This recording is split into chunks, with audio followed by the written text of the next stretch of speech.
Hello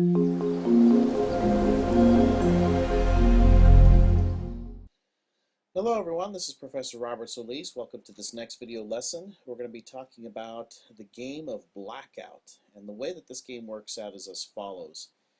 First you're going to start off with a game that's randomly changing the color, or that randomly initially changes the colors of 9 game squares. And the idea is this, that when you click any one of the different squares, the adjacent buttons will swap colors. So for example, if I click this button here, then this one, and this one would all swap colors. And the idea is to get all of the buttons to be the same background color, whether it's going to be all red or all white. If the user were to click the reset button, then let me scroll over here, then once again the puzzle would randomize to a different color pattern basically. And again, this is what it looks like if you win, and this is what it looks like if you win also all white colors for the background color for the buttons. There's a MovesCounter to indicate how many times it took you to flip the different buttons in terms of the colors to get the same color background for all of the buttons. So we want to keep track of that. And then of course if the user clicks the reset button, it's going to change it back to 0. And also when you win the game, all of the game buttons must be disabled, so that if the user clicks on any of these, nothing's going to happen until the user were to click the reset button, then it would start all over again. Alright, let's just take a quick general look at some of the software requirements. You're supposed to use these names. When the user has solved the puzzle buttons must be disabled. The only way to proceed to another game is to click the reset button. If the user clicks the reset button, then the MovesCounter must be reset to 0, and the colors for each of the squares must be randomly displayed to either white or red.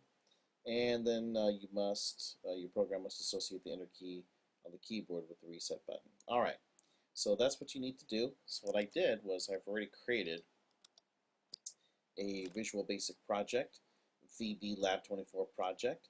And so let me just kind of give you a quick idea of what I did in terms of the form. So first let me go ahead and show you the different properties. What you're going to do is you're going to create these different buttons, and wait till my computer catches up here. Second. Here we go. So this is BTN1. This will be BTN2, as you can see over here on the name property. BTN3, BTN4, BTN5, BTN6, BTN7, BTN8, BTN9. So you have 9 BTN buttons. And then what I did was I changed the back color, as you can see here. Let me go back over here. I changed the back color to white. Basically, the colors are going to switch from white to red. So I set them all to white. I created another button over here called BTN Reset. Oh, by the way, before I continue on, let me just go ahead and give you the size of these buttons here. So it looks like they're 75 by 75, as you can see here. Okay, so then this button is called the BTN Reset button. This label down here is LBL Moves, and I set the text property initially equal to 0 because that's going to be our counter as the user clicks the various buttons within the game console. Alright, no minimize, no maximize button. You guys know how to do that. So let's get started. Well, the first thing that I want to do is let me go ahead and switch over to the code area and show you what I did in terms of modular level variables. I went ahead and created a MovesCounter variable, and I'm going to set that equal to 0 because initially we want to be able to start off the MovesCounter to 0. So that's going to be the first thing that we'll establish. And I want to create several different functions. Alright, well the first thing that I want to do is let's scroll down to take a look at what's going to happen initially, right? So when we initially load the program, so let me go over here to Form 1 Events and then Load. Here we go. So you'll notice that Form 1 Load, when the program initially executes, it calls a function, or actually a procedure, called GameSetup. Now you'll also notice that GameSetup is also going to be called whenever I click the reset button. Okay, so here's clicking the reset button, and you'll notice that GameSetup is also called. So what I'm trying to do is I'm trying to create a procedure that is something that I can call and that I don't have to necessarily repeat the code both here in the reset click event and also in the Form 1 events load event. Right? I don't want to have all that code repeated again. That would be a little bit more, that would be redundant basically. So having the game setup procedure makes it a whole lot easier to do that. So let's take a look at game setup. So I think that's down here. Actually, it's up here. So go to game setup. Here we go. All right, so here's the game setup. So basically, I just typed this. I just typed in private sub game setup, open and close parentheses, pressed enter. As soon as I press enter after typing this, then you're going to see this guy down here. It says end sub. That will appear. And then at this point, you'll have to type in all of this code. So what do I want to do? Well, the first thing that I want to do is I want to create a random number object, right? So in this case, I say dim my rand as new, and what this does basically is this is gonna be an object of type random. So random is the class, my random or my rand is the object, and so I need to initially seed this value. So the way that I seed it is I give it system.datetime.now.millisecond, and the idea is this: that everyone's clock on their computer is probably minutely different than someone else's clock, especially if we're going down to the millisecond level. So this will give an initial seed for this random value, and that's what we're going to use for this object.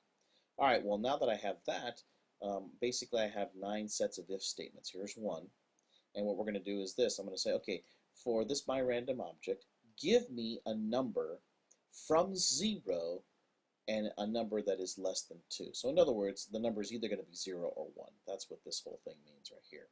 Well, if the number returned is 0, then make the back color for the button 1 red. Else, if the number is 1 or anything else really, then make the back color for button 1 white. Right? So this is how I'm able to take button number 1 and change the color randomly to either red or white. The idea is this: give me a random number, either 0 or 1. Hey, if it's 0 rather, then make the back color red. If it's 1, make the back color white. And that's it. So we're going to do the same thing for the next button. So that's why I have btn2.backColor is either equal to red or white based on the random number. We're going to do the same thing for btn3. So really you could just take this code, copy and paste it several times, and then just change the btn3 to btn4, then btn5, so forth and so on, because it's really the same thing. You're just taking all 9 of those different buttons and you're randomly changing the back color, as you can see here. All right, so you're going to do the same thing for buttons number 6. Here's number 7, as you can see. Here's number 8. I'm just kind of giving you a chance to see what it looks like, so you can pause the video and then copy the code so it looks like mine. And then finally you have btn number 9. All right, so you have 9 sets of buttons that you need to, or I shouldn't say 9 sets of buttons, you have 9 buttons rather, that you are changing the background color based on a random number. Here's another thing that you also need to consider as well. You also need to assign the MovesCounter equal to 0 every time the game, let me go up to the top, every time the game setup procedure is called. Let's go ahead and reset the counter to 0, and then let's take that counter and move it into the text property of label. So really what I should have done is this. Let me complete this code by saying convert dot to string and then MovesCounter. There we go. Because as you can see here from the top, MovesCounter is an integer, and we're going to take that integer, we're going to convert it to a string, and then place it into the text property of the label. All right, so that explains the game setup feature. And let's see, what else do we need to do? Well, let's go back over here and see what happens when I click this button. Now, when I click this button, this color should swap, this color should swap, and this color should swap. So all 3 of these should go to red, red, and red, right? Or if this one's red, it should go to white. The idea is it just swaps from red to white, white to red. Okay? But in this case, this is btn1, this is btn2, this is btn4. So if I click this, btn1, 2, and 4 should swap colors. So let me go over here and you'll notice what happens. So I have btn1 is clicked. Well, that means that I've got to change 1, 2, and 4. So I put a little comment over here to remind me that I need to swap those 2. So what I'm going to do is I'm going to call a procedure that I created called swap. I'll show you that in just a moment. And the idea is this. I'm going to send it the button. And if the button is currently white, change it to red. If the button color is currently red, change it to white. So that's the idea behind swap. It just swaps the color from white to red, red to white. Well, in this case, I want to send it button 1, button 2, and button 4. These three buttons, that is, these three buttons, 1, 2, and 4, when I click this guy right here, need to be swapped. So that's why I call the swap function and I send it these three buttons. Well, now that I've done that, I'm going to take that MovesCounter variable and I'm going to increase it by 1, right? Because I have just made a move. Namely, I have clicked this button here. All right, so once I've done that, then I can take the MovesCounter and assign that to the label LBL moves. And then once I've done that, I need to check to see if I've won. And so I've created another procedure over here, check for win, that will check to see if all of these are the same color. See, if they're all white or if they're all red, then I've won the game. And in this case, I don't want to continue from there. The only way to continue to the next game would be to click the reset button. So we need to check for that. Well, first let's take a look at the swap function. Okay, so let's see here. I think swap is up here. Here we go. Swap. Actually, I said swap function. It's really a procedure because it doesn't return anything. So notice what happens here. Swap receives a button.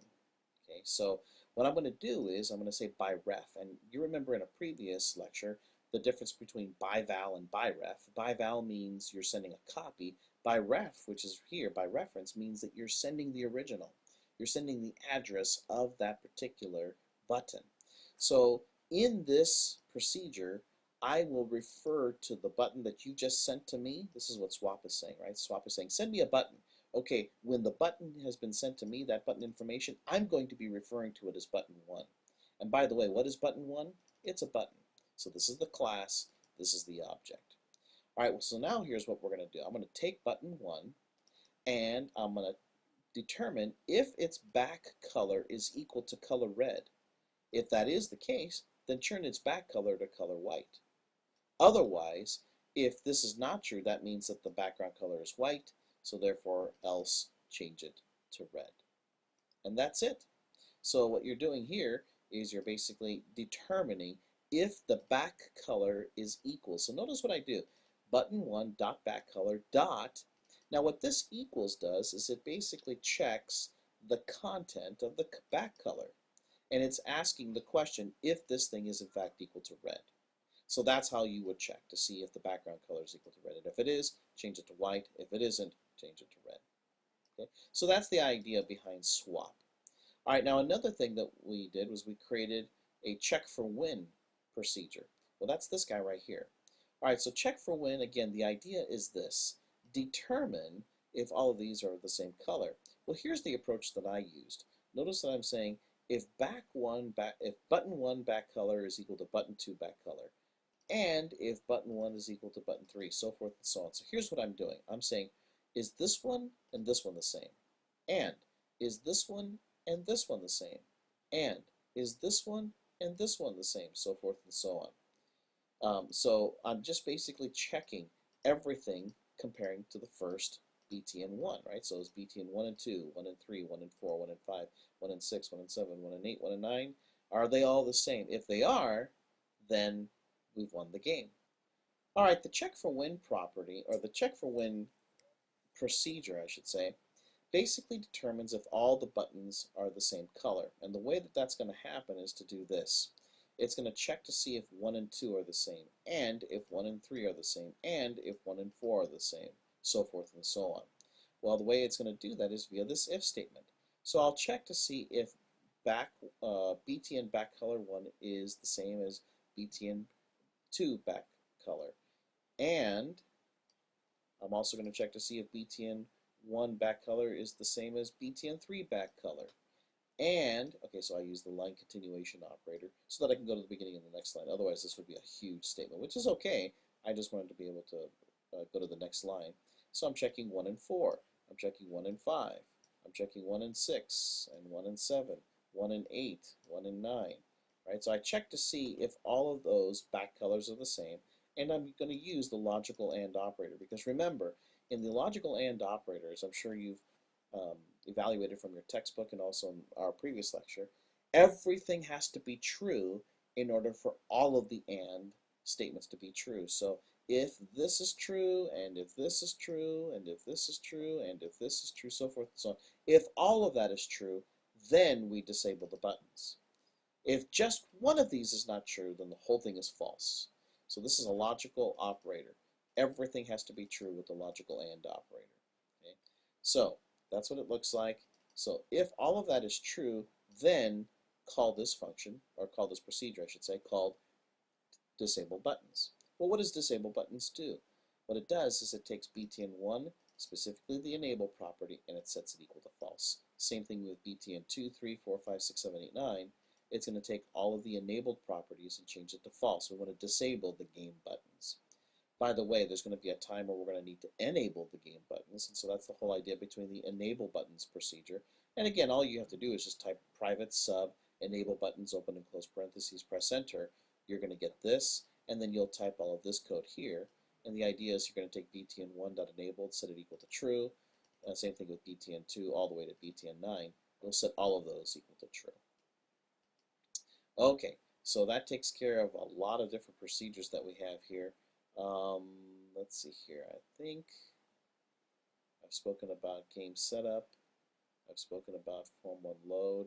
Now we can take a look at a couple of different buttons just so I can show you the code. So for example, if I click on btn2, then the colors for the following buttons must swap. btn1, 2, 3, and 5. Right? So if I click this, only the adjacent buttons should swap colors.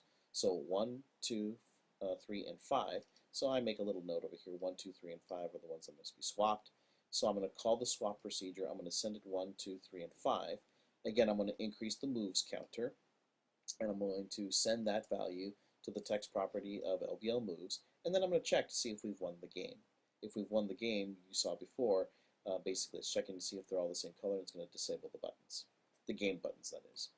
Alright, so now I'm going to show you btn3, and again, for btn3, that means that 2, 3, and 6 need to be swapped. Okay, so let me actually double click over here. There we go. So for btn3, 2, 3, and 6 need to be swapped. Again, the same idea. MovesCounter needs to be incremented. Put the value into the label. Check for win.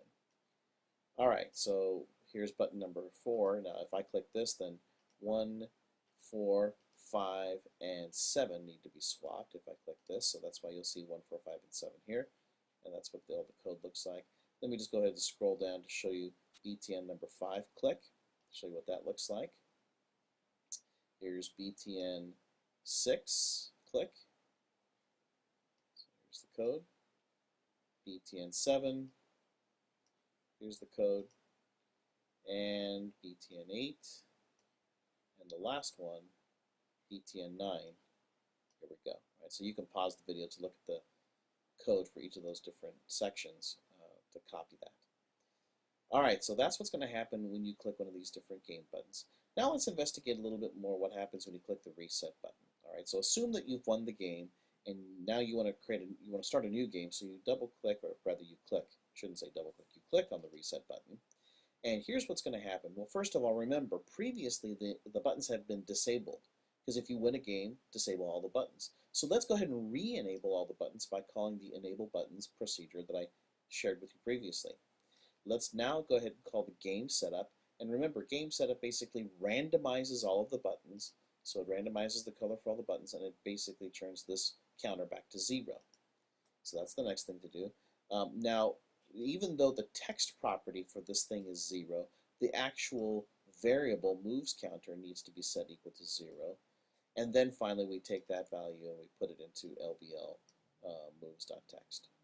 All right, so I think that's it. I've shared with you all of the different procedures. Let me just go down through here to do a quick preview and make sure that, okay, I already talked about form1 load. That just simply involves when you first load the program, call the game setup. And I think as I'm going down through this, that's it. So let's run the program once, and then maybe I'll share with you a debug so that we can see what happens step by step. Well, the first thing I'm going to do is I'm going to click the start button, give it a couple seconds, the program should come up. All right, here it is. All right, so now let's do this. First of all, notice that the pieces have been randomized, and in fact, let me stop the program and start it again, and you should see a different color pattern for this next run. So here it is, a couple of different color pattern, good. All right, so the idea is this. If I click reset, it should randomize all the puzzle pieces, and sure enough it does. the moves counter is reset to 0 every time I do that. Okay, so maybe some of you aren't familiar with this game, so you might want to keep on clicking reset until you have an easy puzzle to solve. So for example, this is a pretty easy one. The idea is this: if I were to click this button, then this one, and this one should swap colors. Let's see. So sure enough, they swap. And if I click this one, then this one, and this one should swap. So sure enough, that happens. And then finally, if I click this middle one, there's 5 buttons that are going to be swapping the back color. This one, 2, 3, 4, 5, right? So if I click this, very good. So I just won the puzzle. Now notice what happens. I'm clicking on these buttons, and notice that nothing's happening. And that's because I've disabled the buttons, and I did that on purpose. I don't want the user to keep on clicking. You've won the game. Now, the only way to basically start a new game is to click reset. And by the way, notice that the moves counter has been counting every single one of the different clicks when I was playing this game. So I click reset, it randomizes the puzzle, and also it sets the moves counter back to 0. Alright, so now let me try solving this one. Alright, so notice that I click, moves counter goes to 1. I click, moves counter goes to 2, so forth and so on. Okay, so what I'm going to try to do is to solve this really fast. And here I've just solved it. Now notice I can't click on any of these. I have a number of 7. It took me 7 turns to solve the puzzle, so I click reset and try it again. Alright, so this one's going to be a little tougher, but I think I can do this here. So let me just go ahead and flip these around. There we go. So in this case, I've solved the puzzle again. So in this case, notice that I think I've solved all red. Let's see if I can solve a white puzzle. So let me see if I can make this white. Here we go. Alright, so now they're all white. Again, notice that I'm clicking all these buttons. Nothing's happening because I've disabled the buttons. I need to re-enable them. And that's it. Alright, so that's how you play the game, and that's how you code it. Let me just take a quick look at what happens if I click one of these buttons. So let me double click this, and I'll stop the code right here so we can investigate what happens step by step. And that way, I'm showing you how you'll be able to investigate the code to make sure that you understand it thoroughly. Okay, so let me go ahead and restart the program. And again, I'm going to click this button because that's where I placed a break. So I'll click this, and now we're going to go back to the code area. There it is. Just click over here. Alright, so we're stopping the program right here. At this point, I'm going to click this button over here where it says step into, so I can step into the actual procedure call. We're going to call the procedure called swap, and we're going to send it button 1. And so when I click this guy, notice that now we're in swap. It's called by reference, so what's happening here is that BTN1 is the same thing as button 1. Alright, we're going to take that button, and what are we going to do? Well, first of all, let me step through this, and we're going to determine what its back color is. And if it's equal to red, then we change it to white. Well, let's see, what is that back color? So in this case, is it equal to red? It sure is. So now we'll change that to white. So I'm going to step through this, end if statement, and sub. Let me step over again. So now we go back to the calling function, and notice what happens now. If I were to step the next statement, that's going to again call the swap procedure, but this time we're sending it button 2. Alright, well, I know that the swap procedure works. If you wanted to go through it, you could click the step into button, but in this case I'm going to click step over. And I'm also going to click step over again because I don't want to go into the swap procedure one more time. I know that it works. Moves counter is currently equal to 0, as you can see over here, and also if I hover my mouse pointer on top of this, it's equal to 0. But after I step over this, it should be equal to 1, and so sure enough, it's equal to 1 because I just incremented it by 1. Now let's take that, move it to the label. So I'll move it to the label, and then also let's check to see if we won the game. Well, let me go ahead and investigate this. So I'm going to click step into, and now we are inside the check for win procedure. And what I'm doing is I'm going to basically check to see if all of these conditions are true. If BTN1 and BTN2 have the same background color, if BTN1 and BTN3 have the same background color, and so forth and so on. Everything is being compared to the button 1. If that's true, which in this case it isn't, so watch what happens when I click step over. It doesn't do the disable buttons procedure because we just started the game and all I did was click one button, so that's not going to work. So again, click step over again. We've just checked for win, click step over, and then finally it returns us back over here. Okay, so that's how you can investigate how this works. I would also recommend that you do this as well. You might want to go ahead and double click on the reset button, stop the code here, and then trace to see what happens when the BTN reset button is clicked, just to make sure that you understand the overall idea of how this program works. All right, let me remove all of these breakpoints. So delete all breakpoints. Yeah, delete all of them. Okay, so we're right back at the code. And that's how you create this game. So, this is Professor Robert Solis. I hope this has been helpful. Have a good day. See you next time.